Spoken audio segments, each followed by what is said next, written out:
რუსეთის საგარეო საქმეთა მინისტრი საქართველოს ახალ მთავრობაზე განცხადებას აკეთებს. სერგეი ლავროვს ქვეყნის ახალ ხელისუფლებასთან ურთიერთობის ნორმალიზების იმედი აქვს. თუმცა რუსეთის პირველი დიპლომატი ხაზს უსვამს, რომ ცხინვალის რეგიონისა და აფხაზეთის შესახებ ოფიციალურ თბილისთან მოლაპარაკებას არ აპირებს.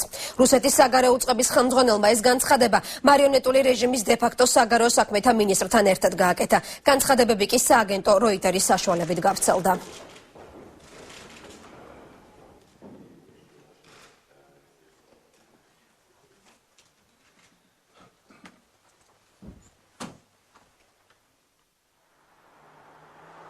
Мы рассчитываем, что новые власти... იმედია საქართველოს ახალ მთავრობას ჩამოყალიბების შემდეგ ყველა მეზობელთან ნორმალური ურთიერთობა ექნება. მათ შორის რუსეთთან, აფხაზეთთან და სამხრეთ ოსეთთან.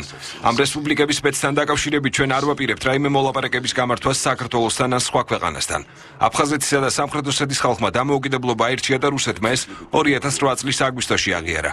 ეს იყო ერთადერთი გზა, რომ რესპუბლიკების უსაფრთხოება დაცული ყოფილიყო. То, что грузин мы будем ვითანამშრომლებთ თუ არა საქართველოს ახალ მთავრობასთან ეს დამოკიდებულია მათ პოლიტიკაზე. პირველ რიგში მოვითხოვთ, რომ საქართველომ აღიაროს სამხრეთ ოსეთის რესპუბლიკის დამოუკიდებლობა. ჩვენ დავამყარებთ კეთილ მეზობლურ ურთიერთობას, რაც ყოველთვის ჩვენი მიზანი იყო.